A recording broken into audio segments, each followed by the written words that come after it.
Ganyan ang mangyari kapag hindi masangkutan kasi 2 araw to naiwan ni ama na hindi nasangkutan kasi bumaba siya. Ngayon pa nakabalik sa pangalawang araw kaya ganito na yung kaniyang tsura. Pero kapag nasangkutan na siya ng ganyan ay unti-unti nang lumalabas yung kaniyang tuba.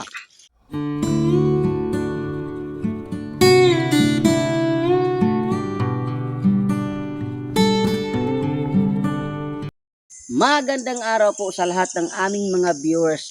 Nagbabalik na naman ang PhilEv Channel. Ngayon dito kami sa bukiran ni Ama kay magtanim kami ng mais. Dito makikita natin na nandito kami sa may sunog ni Ama.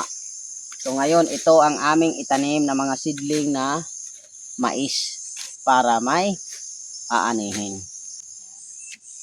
So ngayon magsimula na kaming magtanim ng mga mais.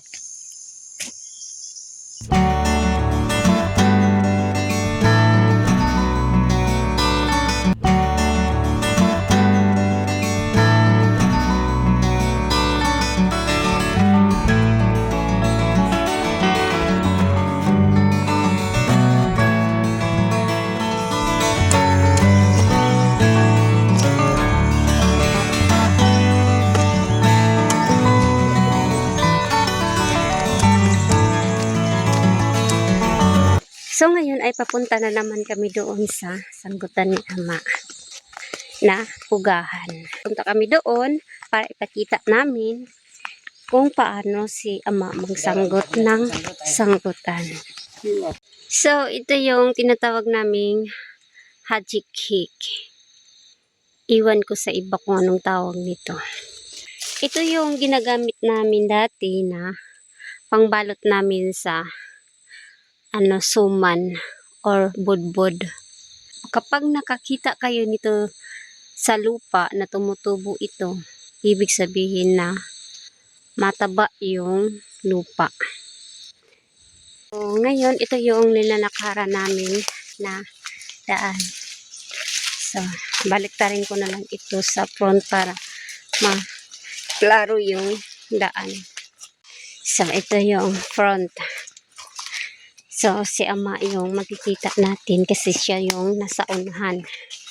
Mayroong mga niyog dito. Itong mga niyog na to ay niyog ito ng aking tiyahin. So, dito na kami sa may umanang kuya ko. Ito na yung kanilang tanim na niyog. So, ganito na kalaki. At ganito na rin yung kanilang mga saging dito.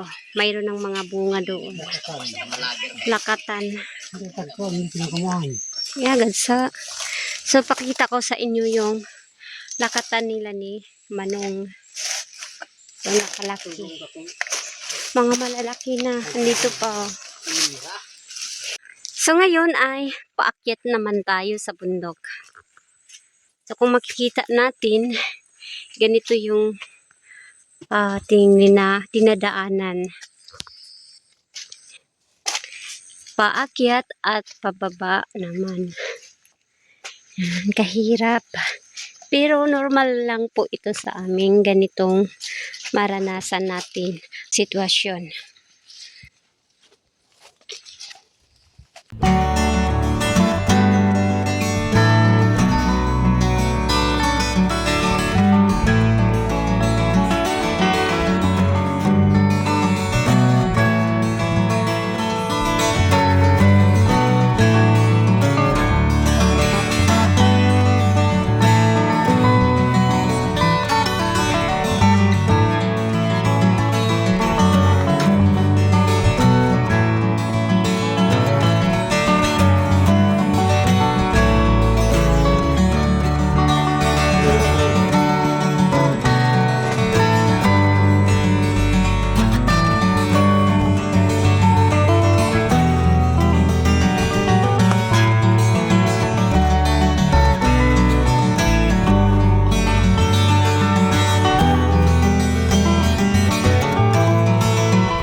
Dakudan mo dahil nga pagtipas nga rito may tunggang nita.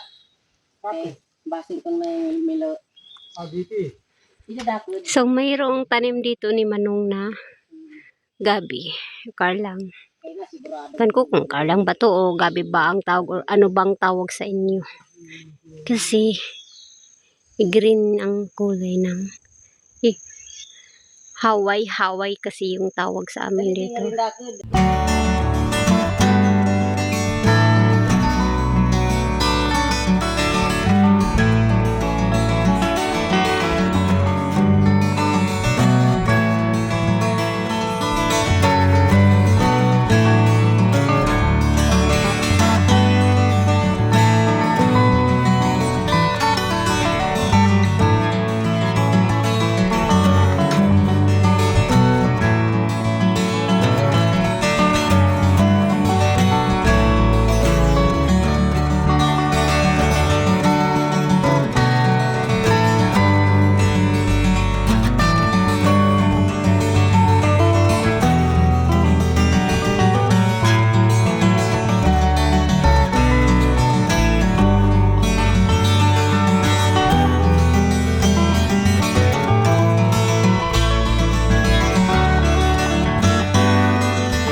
So, andito na kami sa sanggutan ni Ama na pugahan. Ito yung kanyang puno. Karera.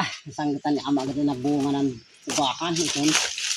Ya, bisitahin din. May laman itong ano, tuba. Kabutangan pa ni ama ng baye.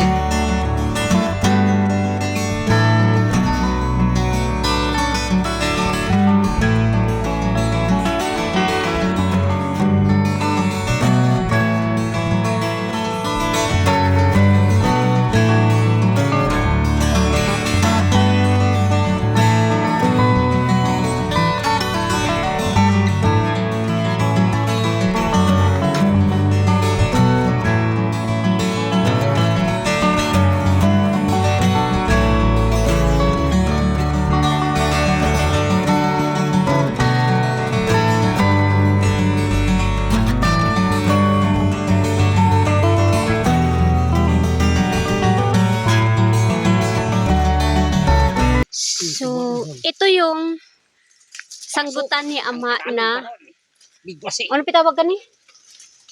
Abahi. Kuwan, pugahan o bahi. Nakita nanyo kung ano ang kanyang sistema. Mojo taglao. Pag nagtiyaga, may nilaga. Ganyan karami ang tuba na makukuha dito. So, ayan, ibalik na ni Ama kasi tapos na siyang nasanggutan. Nakuhaan na siya ng tuba. So, bukas, pwede mamayang hapon, pwede ito balikan ni Ama kasi ang pagsanggot dito ay umaga at sa hapon. Ganun pa rin kung paano ni Ama binanggutan. Ngayon, ganun rin ang gagawin mamaya sa pagbanggot mamayang hapon.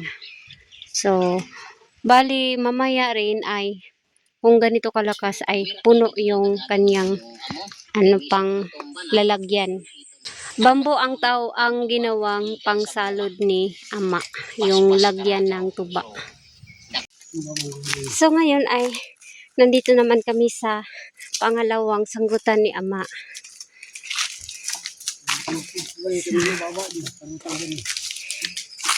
Ito yung ratan na natawag sa amin na payasan. Sobrang tinik. Ayan. Kumahan rin dalagan. Ayan na. Nandito na kami.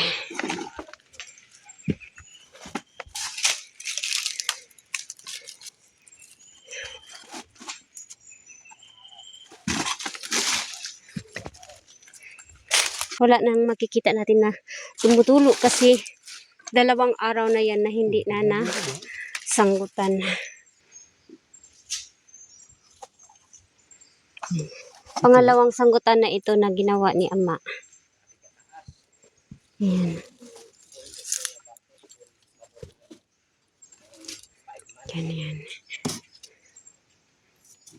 Ganyan ang mangyari kapag hindi masanggutan. Kasi 2 araw to naiwan ni ama na hindi nasanggutan kasi bumaba siya. Ngayon pa nakabalik sa pangalawang araw. Kaya ganito na yung kaniyang tsura. Pero kapag nasanggutan na siya ng ganyan, ay unti-unti nang lumalabas yung kaniyang tuba. Mumaya gad siya kung dili ba masanggutan. Kaso makita ko man dyan nga pagkuhan nga, duwadang aldaw nga, ni siya tsura. Pero pag masanggutan, ang turo ko siya. So, ganyan. Lagyan siya ng kanyang guide na dyan siya tumutulog. Tumulog. Ganyan Di siya mapalkan kalakas. tiguyang na nasanggutan ha, tanawa. Ay, Dugay po punto ni mo po saan datong po Oo. So, ngayon, ayan si Phil. Pabalik na kami dun sa aming bahay kubo. May dala na kaming tuba. Ayan yung tuba na bit-bit ni Phil. Yung isa naming nakuha kanina. Malaki yung sa gilid. Ayos ka bata. Mayroon tayong makikita dito na litag sa unggoy. Pero hindi na yan na. Walang pain. Wala nang pain yan. Mayroon pang isa dyan. Doon sa taas. Kasi dapat ito lagyan ito ng kuan. Paano dyan aakyat ang unggoy? Turo mo nga. Lagyan dito ng hinog ng saging. Kaya nilagyan dito ng mga tinik para hindi dito umakyat yung unggoy. Para umanap yung unggoy sa maayos na pwede siya magdaan dito. Kaya ito nilagyan dito. Diyan dadaan ang unggoy. Pagkat ang unggoy, tapos pagdating niya dito, may nakalagay naman sa ilalim na pinog ng saging. Para yun yung kunin niya. Pag kinuha niya sa ilalim, Kaya pala mayroong hinog dyan. oo, ito. Sa ilalim ng plastic. Oo. Tapos, Mayroong kisiw dyan sa ilalim. may tissue dyan na pisi. Ito. Itong mismo may nakatali na pisi. Papunta dito sa kanyang kisiw. Pag binunot to ng unggoy, Madala yung pisi. madala yung pisi dyan, tapos bibikas na yan.